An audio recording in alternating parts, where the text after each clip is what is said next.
doctor. She's a patient. It's my duty to treat her. There's no drug in the world that can speed up her recovery. If she can't control her anger, I'm afraid that not even time will work. So it should be phlegm retention and yin damage. Nonsense! This bitterness is unbearable. This is the best you can do? Give them 20 lashes each. Get them out of here!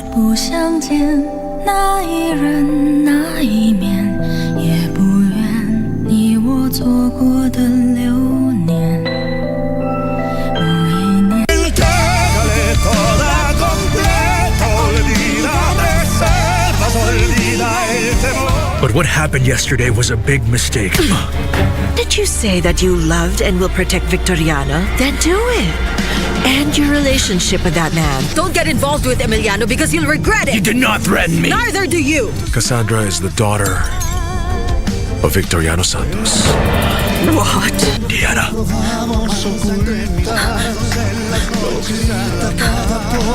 What?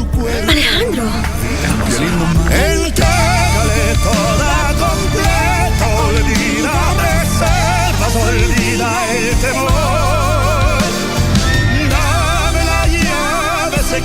Ili kupata sikiza tune hii ya heshima, bonyeza *811 *817 hash. Ukiwa mtu wa heshima, utaheshimiwa.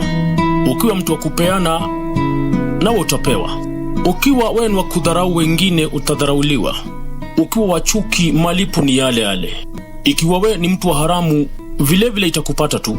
Na kama wewe ni mtu wa kushauri kwa hekima, hautawahi kosa. Kama wewe ni mtu wa watu. Ili kupata sikiza tune hiyo ya heshima, kama sikiza tune yako, bonyeza *811 *817 hash. *811 *817 hash.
Good evening and welcome to Sunday Express. Tonight we tell you details of what has been happening in the political field, which politician has been where. We have the details lined up for you and including our interview tonight, Serfine. Tonight we prioritize the welfare of older persons in the society. We're just going to be looking at some of the challenges that they go through and what are the priority areas if we are to come up with policies and better decisions that will empower them and give them better environments to thrive. And you'll also be surprised that this chunk of the population also need opportunities. Many will say, why opportunities? They are old, they're in their sunset days.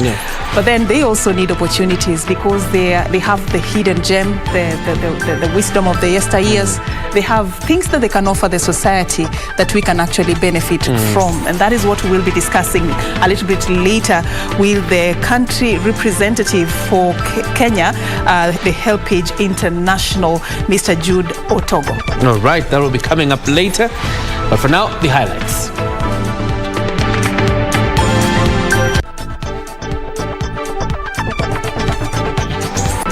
JEPKOSGEI wins the London Marathon as Vincent Kipchumba secures second position in the men's race.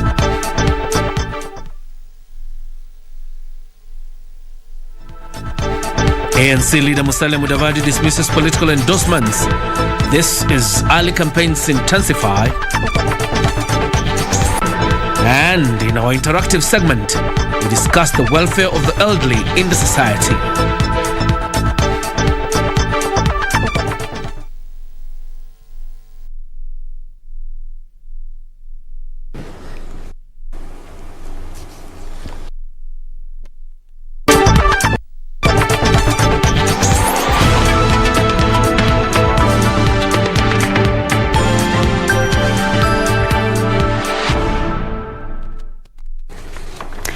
All right, and those are some of the stories we got contained in our comprehensive news bulletin. Welcome on board. And Wangeshi is our sign language interpreter. My name is Serfine Achieng. And my name is John Jacob Kioria. We start off tonight's bulletin with the news that JOYCILINE JEPKOSGEI stumped to victory in her debut appearance at the London Marathon, ensuring the women's title remains in Kenya. The 2019 New York Marathon led the top runners in finishing under 2 hours 19 minutes. In the men's race, Kenyan Vincent Kipchumba settled for a second place behind JOYCILINE of Ethiopia. Compared to an elite-only race last year, the 41st edition of the London Marathon saw 40,000 runners on the course and another 40,000 completing the distance virtually. Olympic silver medalist from the Peckham BMX Club signals the start of tens of thousands of dreams here. The London Marathon, a World Athletics Elite Platinum Label event, returned to a full-scale race on Sunday, and it turned out to be a day of mixed fortunes for Kenya in the 41st edition held in fine, dry and cool conditions. Women's field is really quite something, because we saw a world half marathon. JOYCILINE JEPKOSGEI, winner of the New York Marathon in 2019 and runner-up in Valencia last year, outran a field of 20 elite athletes in her debut London outing. The pace that these women set off at, so if some of them weren't in that sort of shape, they're going to start to struggle now. JEPKOSGEI cut the tape after 2 hours 17 minutes and 43 seconds ahead of Ethiopians Degitu Azimeru and Ashete Bekere, who were separated by 20 seconds. Defending champion Bridget Kosgei, racing 2 months after winning silver in the Tokyo Olympics, came in fourth in 2 hours 18 minutes and 40 seconds, 14 seconds ahead of Lorna Chemtai. And savor every single second of this. In the men's contest, 2019 Vienna and Amsterdam Marathons champion Vincent Kipchumba took second spot, 27 seconds slower than winner JOYCILINE of Ethiopia. Lema claimed victory in 2 hours 4 minutes and 1 second, making him the 6th fastest runner ever at the event. His compatriot Mosineti Gremeu was third. Finish for Vincent Kipchumba. Runner-up last year, runner-up this year, but there's no disgrace in that performance. He's beaten his lifetime best. He's inside 2:05 for the first time. Defending champion Shura Kitata of Ethiopia finished 6th. Once again, JOYCILINE JEPKOSGEI and Vincent Kipchumba, we cannot celebrate you enough. Congratulations for raising the Kenyan flag higher globally.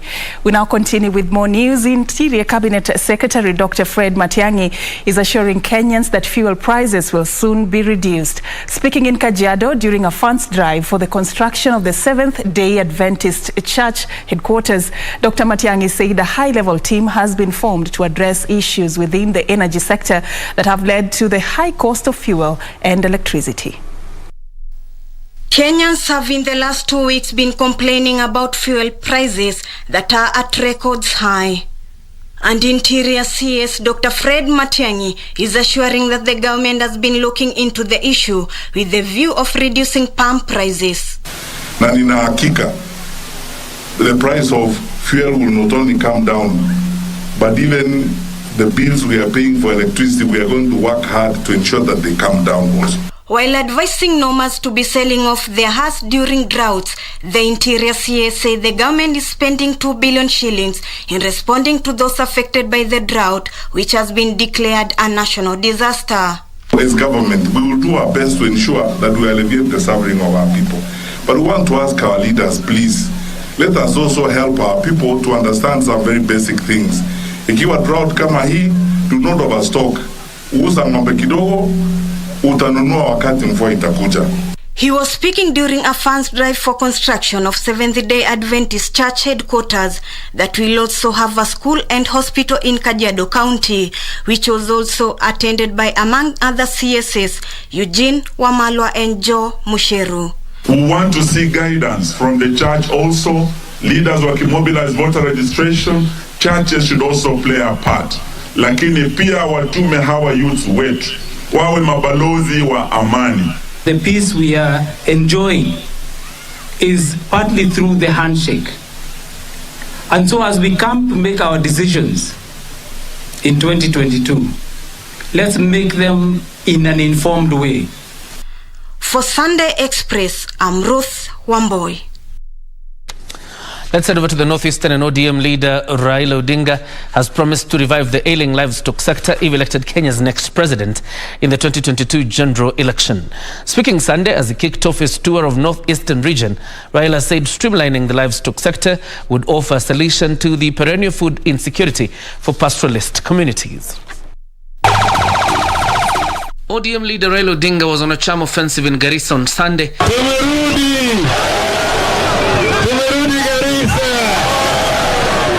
He vowed to address the number of challenges affecting the region if elected as Kenya's next president.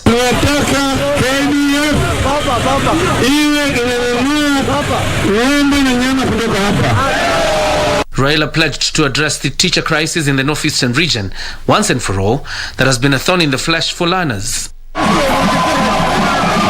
Raila, who was accompanied by several leaders including Area Governor Ali Kurane, his Kakamega counterpart Wycliffe Oparanya, as well as Siaya Senator James Orengo, disclosed that he was the brain behind the tarmacking of the Garissa-Nuno Modogasho Road.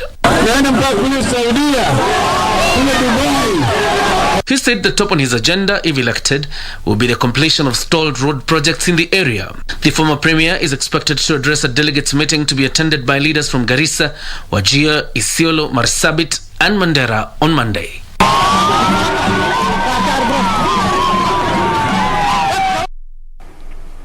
Staying on that political scene, Amani National Congress Party leader Musalia Mudavadi maintains the next president will be determined by the masses through the ballot box and not endorsements by individuals. Mudavadi further said the One Kenya Alliance flag bearer will be decided by Kenyans and not political formations. In reference to the recent endorsement of Baringo Senator Gideon Moi as KANU's flag bearer, Musalia said all One Kenya Alliance principles have only been endorsed by their respective parties.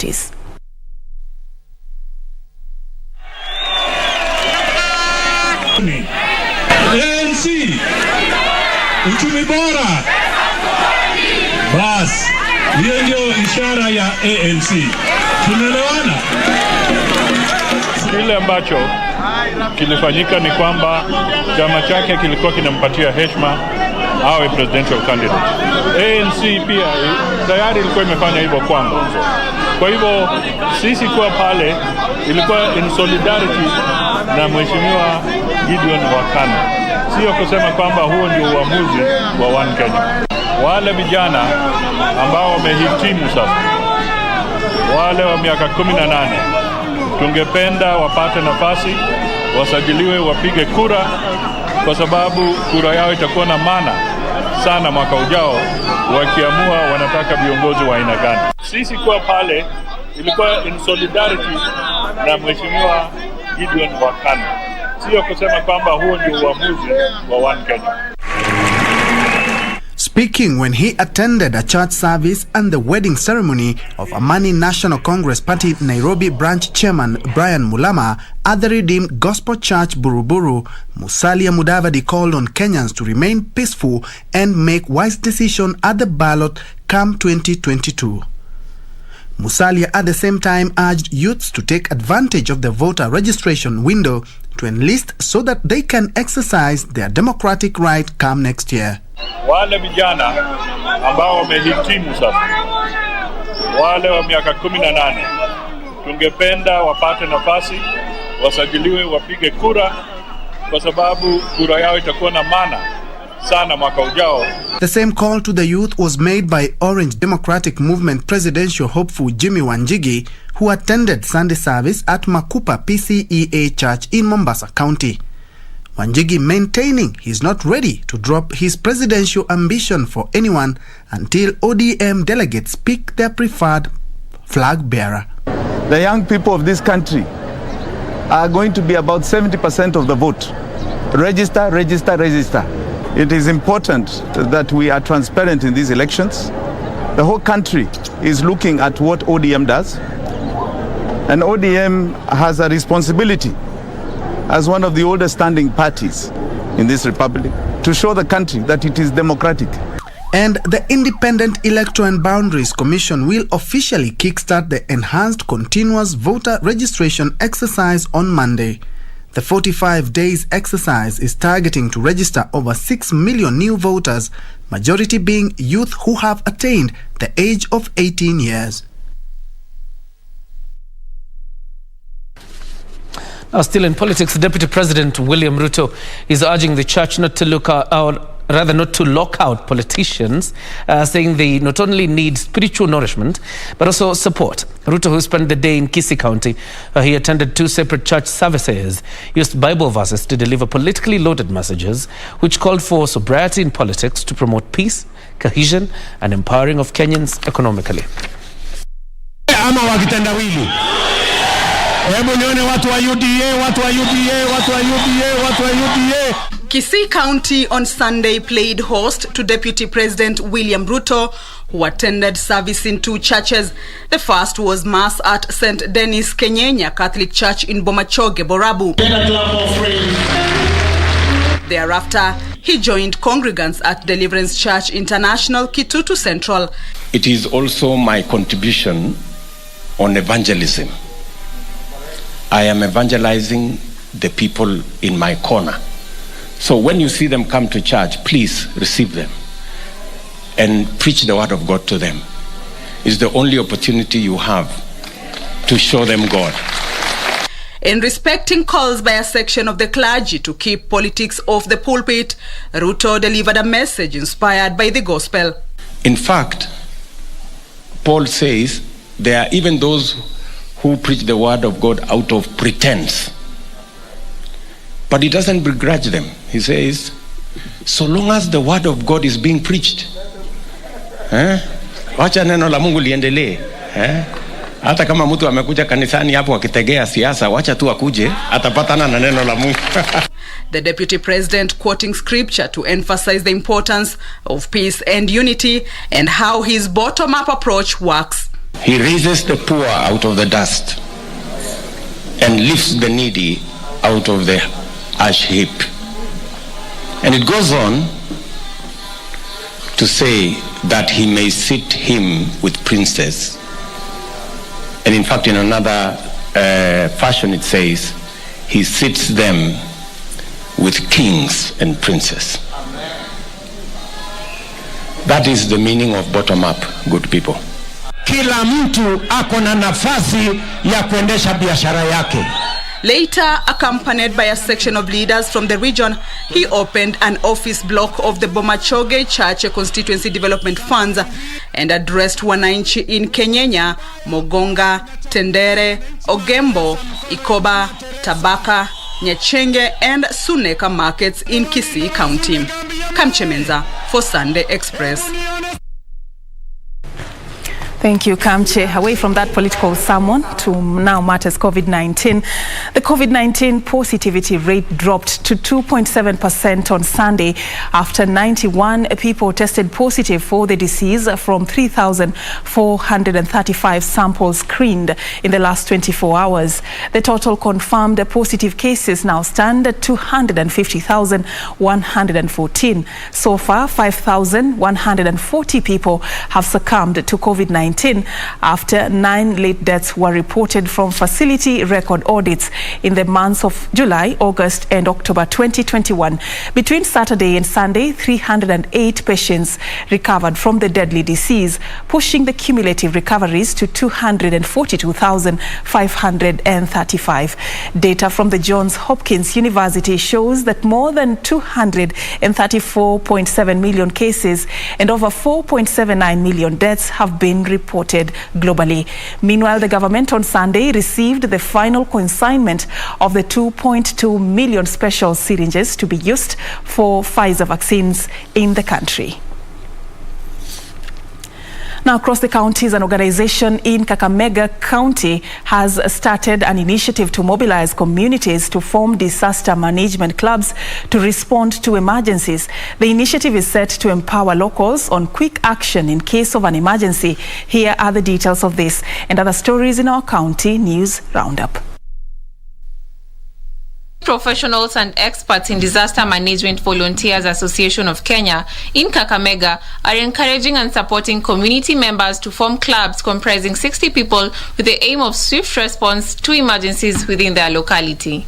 The association believes through the club system, community members will be engaged in identifying projects that need to be prioritized to address the challenges they face. Through those clubs, whereby they can do the preparedness, they know what they need to do. If there is issue of floods, they know what they'll do. If it's about building collapses in the area, they'll know what to do. Issue of accidents, they'll know what to do. And then, if it happens, they'll respond. In West Pokot, lawyers in partnership with the Rotary Club Kiserian have begun an initiative to sensitize the community on the importance of trees in averting landslides. During the launch of the initiative, the lawyers, boda riders and community members planted more than 1,000 trees in the degraded Kamatira forest. It is our initiative as members of Rotary Club of Kiserian to contribute to the 10% forest cover in Kenya. And so today we are here with the community members to sensitize the community. In Baringo, poor coordination of distribution of clean water has been cited as major concern. Experts are calling for synergies among partners to address water challenges in the area to avert contraction and spread of waterborne diseases. And WASH cannot work without having access to clean water and access to a clean environment.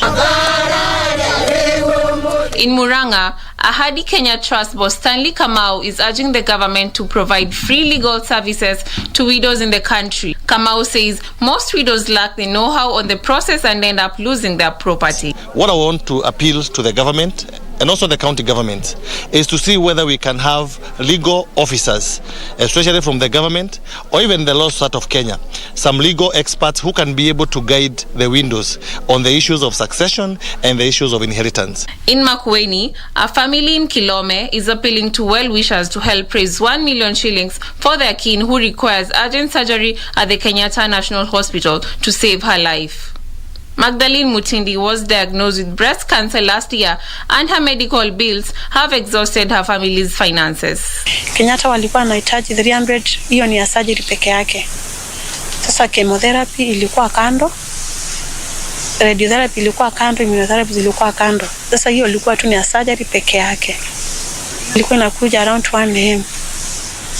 Ndio nipate matibabu yote ikiwa full, nisiachie katikati.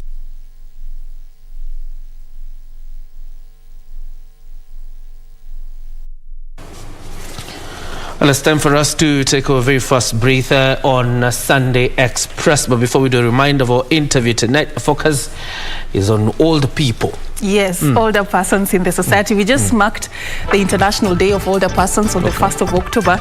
It's a very good time to talk about their welfare and some of the things we need to do as a society to create a better living environment for them. We'll be having that conversation after this particular break. Already in studio, we have our guest, Jude Otogo. He's the country representative, Helpage International. We'll be discussing with him the way forward when it comes to addressing the welfare of older persons. And of course, because it is end month, remind everyone, tuma kitu. Tuma kitu nyumbani.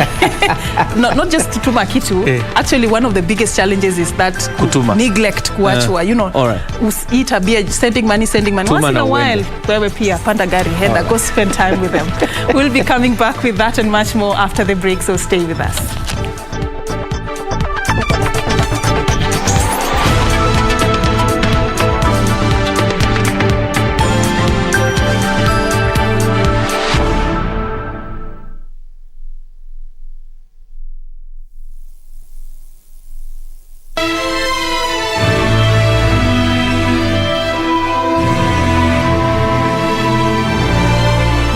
I'm a doctor. She's a patient. It's my duty to treat her. There's no drug in the world that can speed up her recovery. If she can't control her anger, I'm afraid that not even time will work. So it should be phlegm retention and yin damage. Nonsense! This bitterness is unbearable. This is the best you can do? Give them 20 lashes each. Get them out of here!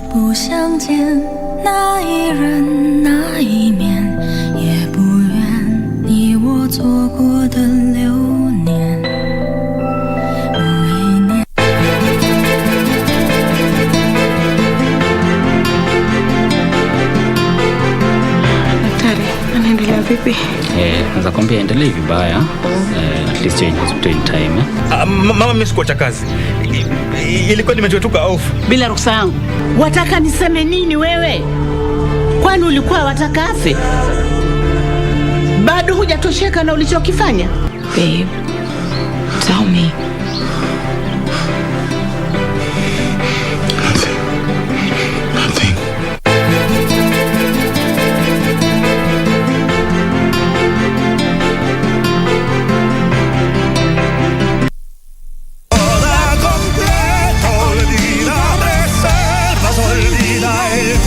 But what happened yesterday was a big mistake. Did you say that you loved and will protect Victoriano? Then do it. End your relationship with that man. Don't get involved with Emiliano because you'll regret it. You did not threaten me. Neither do you. Cassandra is the daughter of Victoriano Santos. What? Diana.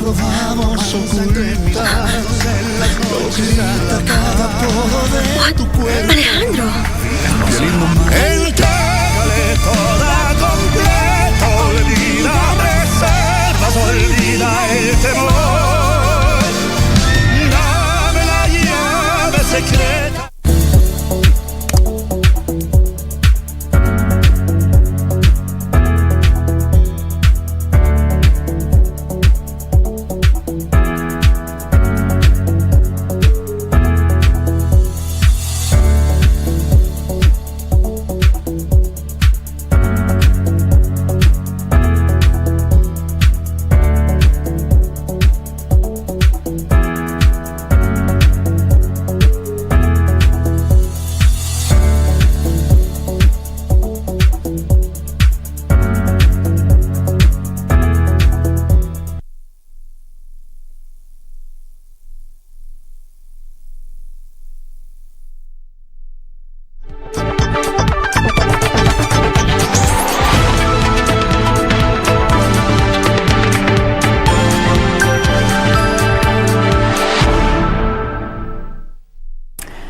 Welcome and thank you for staying with us. In case you're just joining us, we are about to have a conversation that is very important, centering around the older persons in the society, a conversation that is coming just days after we observe the International Day of Older Persons.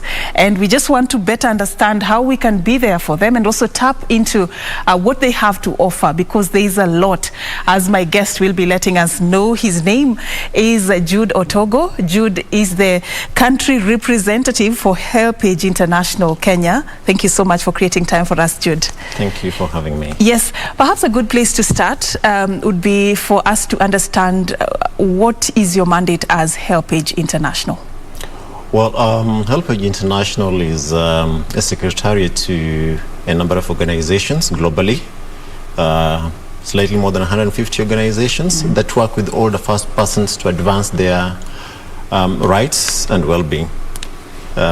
That's what Helpage does. Works with older persons to advance the rights and well-being of older persons in the world. All right.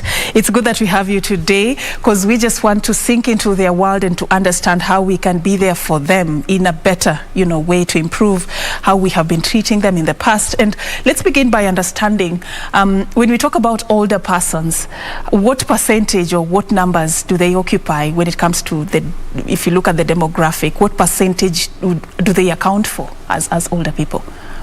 Thank you, Serfine. In Kenya currently, we have in excess of 2.7 million older persons. Those are individuals aged 60 years and above. That's about 6% of the total population of this country. Slightly more than what the age of those under 5 years is. And that's not a population that you just want to ignore. It has impacts on society, impacts on the economy, and indeed, that populace is an opportunity, contrary to what most people consider older persons to be, that they are burden in society, they are spent forces. No, they are not. They are a gem. It's a resource that we can utilize to advance our national agenda. That is exactly why we're here, so that we can see how that relationship can be a win-win and how we can change that perspective of looking at them as a burden as opposed to people who can actually play a role in pushing this nation forward. And I just want to understand from you, because you cited in excess of 2.7 million. Correct. I underlined the word in excess, just so that you can help us understand. What do you mean when you say in excess of 2.7 million? That was in the year 2019 during the national census. And the one thing about the older population is actually growing and growing very fast. So my assumption is for the past close to 2 years, that population has gone up. Probably it's like 3 million currently. This is a population that most have retired from gainful employment. Okay, but that does not mean that they are no longer useful. All of us would like to experience healthy aging. And what does that mean? Ability to experience some very unique desires. For example, we want to be what we love and to do what we love and value. And some of those things include ability to move around, ability to meet our basic needs, ability to build relationships, ability to learn, grow, and make decisions, and many other things. So we have a population whose needs span across those areas I've mentioned. They are not engaged in any gainful employment because they have retired. But it's not true that they cannot make a contribution. For example, we may just be required to reorient slightly their engagement in society. If, for example, there's a teacher that has retired, we can engage them for 2 or 3 days a week based on their capacity. We should give the opportunities to go back to school and study for masters, for PhD, and come back and serve. Take, for example, the constitutional offices. People serve well into their 70s. Why then are ordinary older persons not considered in the same light? Those are some of the things that we are grappling with. When it comes to health, again, when somebody attains the age of 60, that's when they experience the most non-communicable diseases. They require Medicare. But what happens? When Jude is in employment, his employer takes care of his health needs. When he retires and when he needs the most that health care, there's nobody to cater for their health needs. Even health insurance companies discriminate against people age 60 and above. In fact, only one company that recently introduced a cover for people age 60 and above. Are we together? Come to NHIF, which is like the universal health pension for the country. Most people contribute through their statutory deductions when they're in employment. Thereafter, they have to dig into their pockets. But do they have the resources to pay for that 500 shillings for NHIF? So you can see the challenges that older persons grapple with in society. Yeah, true. And as we continue talking about those challenges, and I'd just like to take you back to a survey that HelpAge International conducted in 2020 that highlighted some of these issues you're talking about. I just want to understand on a basic level, what are some of the key challenges, the priority areas that you identified that we need to be focusing on as a country, just looking at our context as Kenya? Great. This year, like last year's International Day of Older Persons, is celebrated or was celebrated amidst the raging COVID-19 pandemic. And besides the fact that older persons are more exposed and at a greater risk of contracting the virus, suffering severe forms and succumbing to the same, the pandemic has also had great impact on their social life, on their economic lives, on their well-being. Why do I say this? Due to the containment measures, older persons were literally confined to their residences. What does that mean? That they will not get an opportunity to associate with family, relate with friends, make trips wherever it is that they were going. Probably for those that had some jobs to earn them some little income, again, they lost that. And so they were exposed in more ways than one. During this survey that we did to basically get to appraise the kind of challenges older persons face, it came out very clearly that most of them were unable to access health services. Most of them could not get adequate nutrition or other food supplies. Access to water and sanitation services were a problem. They were abused because of that confinement. They were abused and experienced violence and neglect, causing some of them to develop mental and psychosocial conditions. So those are some of the challenges that older people faced and continue facing in the COVID-19 pandemic era. Yes. So when it comes to planning for this population, what principles ought to guide us? How do we then go about it? Because you say they actually attribute to 6% of the entire population, and this is a population that cannot be ignored. We all agree on that. What are some of the principles that should guide, the planning and even the budgeting for this, special demographic? I would probably put responsibility at 3 levels. Yeah. I said all of us would love to experience healthy aging, ability to meet our basic needs, enjoy the best health, be able to travel around and all that. And the first thing that I would urge this nation to do is have the leadership commit themselves to putting in place policies and systems that promote healthy aging. What do I mean by that? Let's take, for example, the healthcare system. It is biased towards other population cohorts and not older persons. There are not many health programs that focus on older persons, a whole 6% of the population. Yet we have programs for the youth, for adolescents, for women, for children, but older persons are not featuring anywhere. We therefore would like the leadership to put in place a policy and legislative framework that promotes better health for older persons.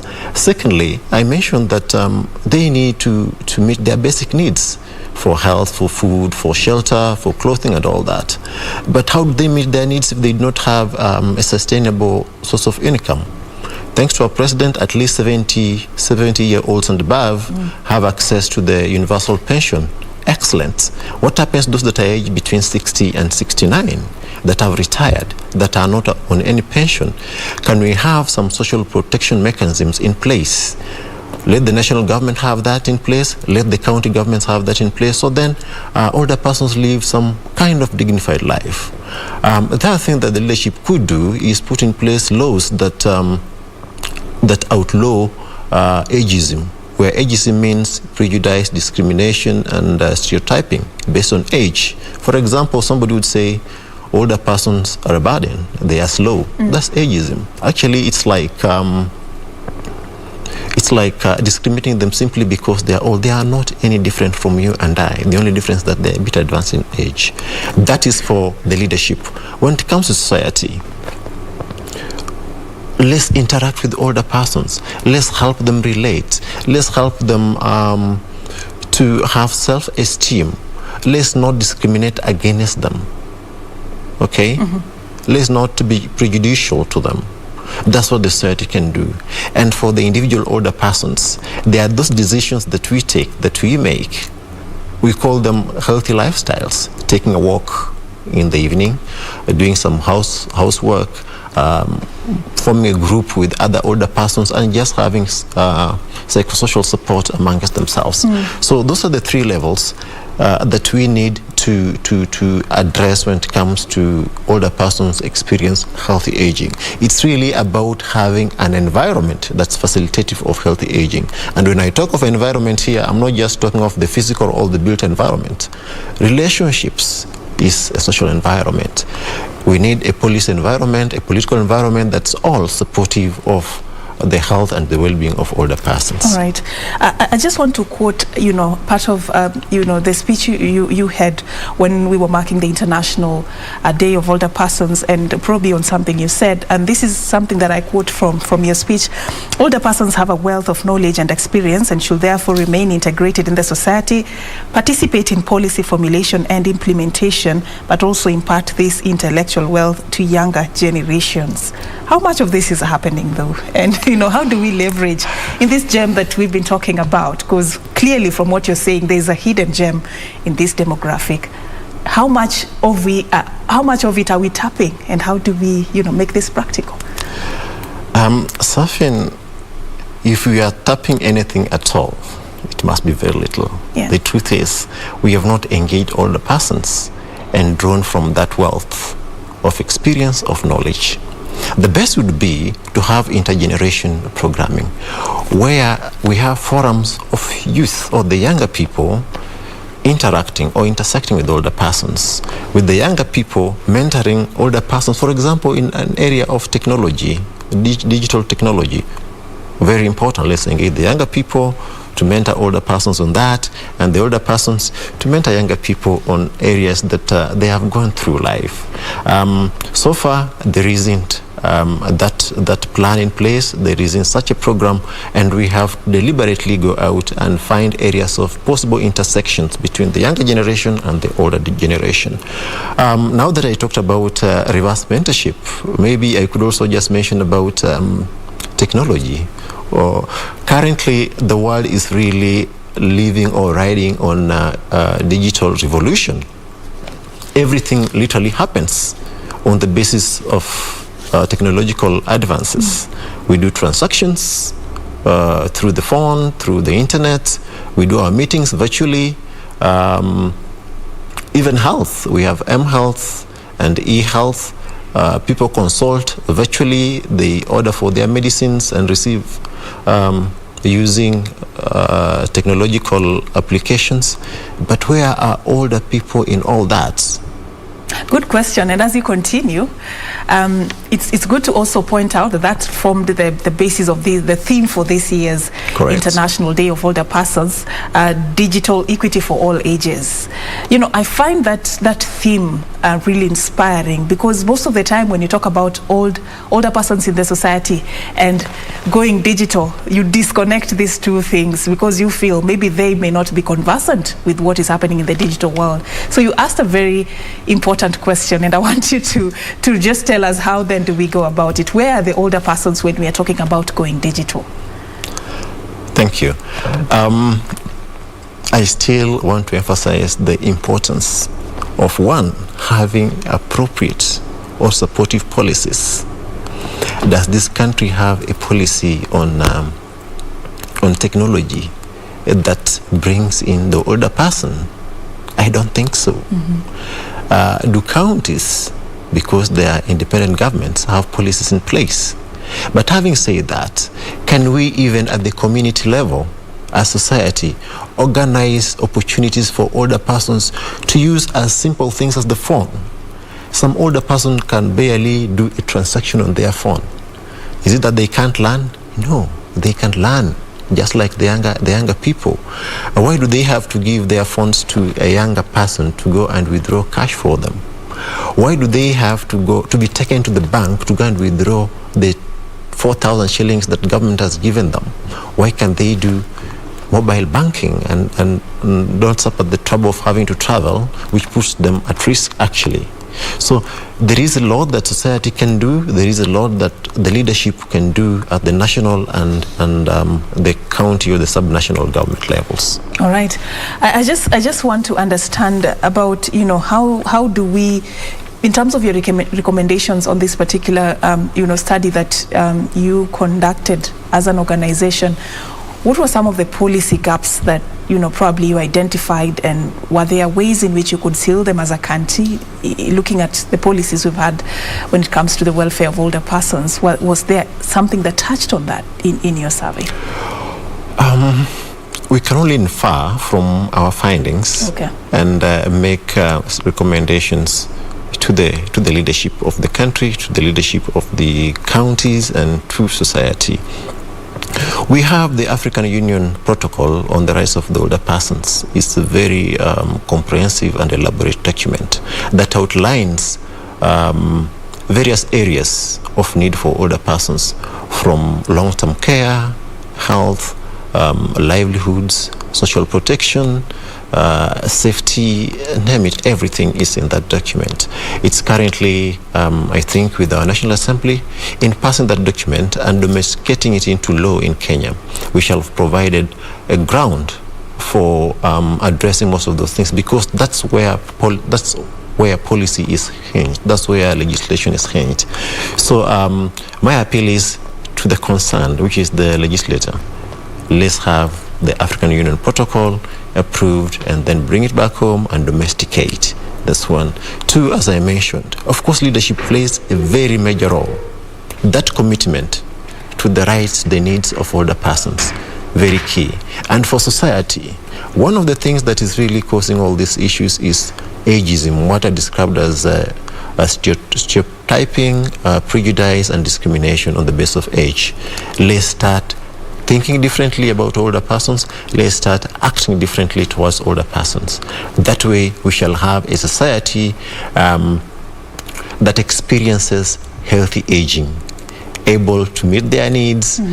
They need not necessarily have everything done for them. There's a lot that they can do for them, besides doing a lot for society, even at their advanced age. All right.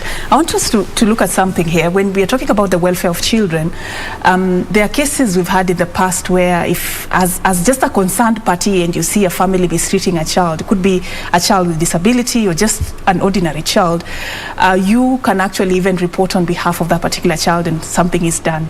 When it comes to older persons in the society, and you'll see most of them, some of them in a very sorry state in the villages. They've been abandoned, they've been left on their own, neglected, and they could be living within very disturbing conditions. Is there something relatable that can be done for older persons in the society? Can somebody even report or do something about that kind of a scenario? The family can be taken into account and even be forced to take responsibility of that person. Do we have something like that in our country right now? Thank you. Maybe I'll just step back. You say that it's very easy for a member of society to report when a child is being abused, mistreated, and all that. The reason they report is because we have gone the childhood experience. We therefore would not like to see a child go through what we went through. And like in old age, nobody becomes old and comes back and say, I went through this in my old age, and so I wouldn't like this to happen to someone else. That's why we should be proactive. We may not have specific mechanisms, but in society we have gatekeepers.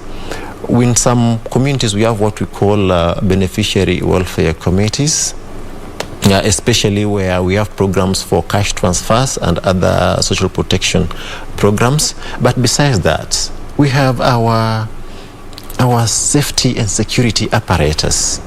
We have the national coordination government, the national coordination, Ministry of National Government and Coordination, where we have the chief, the assistant chiefs, and I think now it goes all the way to ward administrators and village elders.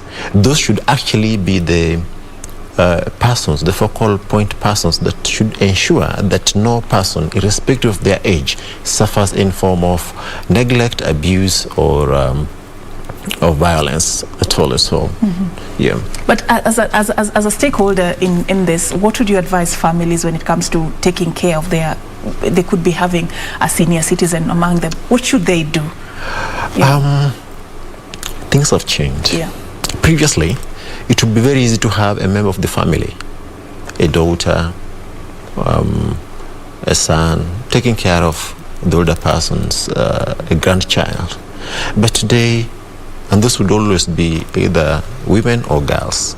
Today, those younger people are moving out of home to seek educational opportunities, to seek employment opportunities, leaving older persons literally unto themselves. Can we then have community-based long-term care structures? For example, when it comes to health, we have the so-called community health volunteers. Can we build their capacities beyond what they are currently doing, which is focused on children and women, to include older persons? Because a CHV, a community health volunteer, takes care of a number of households not far from where they live. So they know exactly what afflicts which member of which household. That would be a very good opportunity we explore utilizing the already existing structures, because we do not have social welfare services that go right into the community. I think the lowest level is the sub-county level, where we have this the sub-county development officer, and that is way, way higher than a point of traction that would be necessary to give individualized attention to the older persons. Yep. Wouldn't that be looked at as delegating, responsibility, the family delegating responsibility? Isn't there something that they can do, practically speaking? As society? As a family unit. I've gone to the homestead now. As a family unit. Yes, it's possible for older persons that have undergone significant loss of function. Okay? It's possible for family to get someone to provide the long-term care, of course paid. Unfortunately, in this country, we don't have long-term care facilities, and the same is the case across Africa. Maybe in the Western democracies and Asian countries, we have lots of long-term care facilities. We can contextualize that within our own environments. And by the way, the best place to age is home. True. We may put up these beautiful long-term care homes, but then this older person will be depressed out there, as opposed to when they are taken care of within their homes. All right. Thank you so much. Unfortunately, we've run out of time for this conversation. I'd just like to give you maybe 1 minute for your final remarks. We now understand that they have the hidden gem. There are things we can tap. They actually, it is an opportunity on its own, just having them as part of the society. What is your final remarks to somebody who is watching and they are wondering, what is next? How do I better the world for the older persons? What should I do? What is my role? What will be your parting shots? Thank you. To the leadership, let's have the commitment. Let's put in place policies and systems that are supportive of healthy aging. To society, my appeal is very simple. Older persons are no different from us. The fact that they are 60 years, 70 years, 80 years, 90 years doesn't make them useless. In fact, if well treated, if well taken care of, they will be a great resource. Let's not discriminate against them. Let's not stereotype against them. Let's not be prejudicial to the older persons and to the older persons themselves. Take some action to make your life better by leading a healthy lifestyle. Don't sit there the whole day, walk around, relate, meet friends, meet family, and all shall be well. All right. Thank you so much for sharing that with us. You know what? We could be talking about older persons now, but a few days to come, we will be those people we are talking about. Anyway. So we will just join that age bracket. What you do today will actually determine what will be done for you when you get to that age bracket. Thank you so much, Jude Otogo, for creating time for us. Jude is the country representative, Help Age International Kenya, and we've just been talking about the welfare of older persons in the society just 2 days after we marked the International Day of Older Persons globally. We appreciate your time. We're now going to be taking a very short break. When we come back, John Jacob Kioria will be taking you through the latest in the world of sports. Don't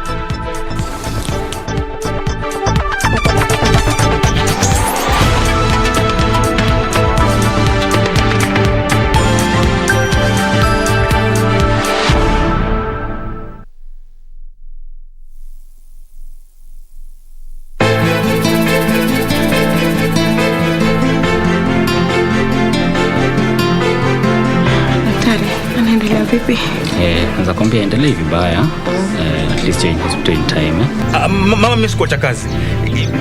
Ilikuwa nimechotoka off. Bila ruhusa yangu. Wataka niseme nini wewe? Kwani ulikuwa wataka afe? Bado hujatosheka na ulichokifanya? Babe, tell me.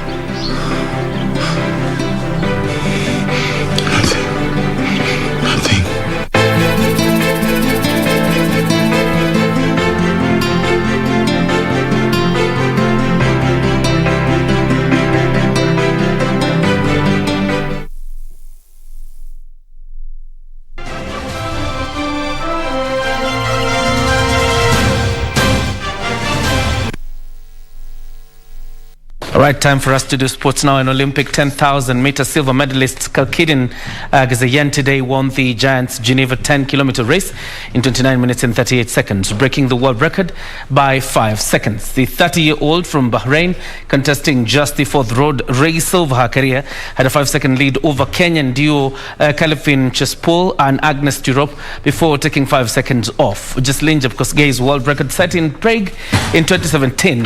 Tirop finished second, while Chispo settled for third. Kibiwot Kandie won the men's race in 26 minutes and 51 seconds, 6 seconds ahead of Felix Kipkoech, while Boniface Kibiwot held on for third.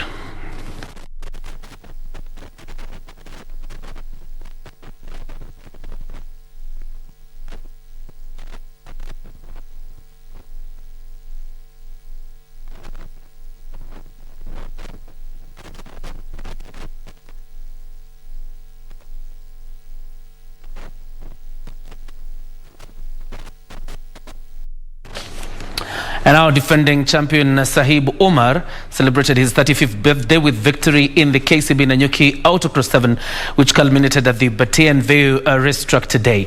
The Ray racing driver also savored back-to-back success after a strong win at Jamhuri Park last month.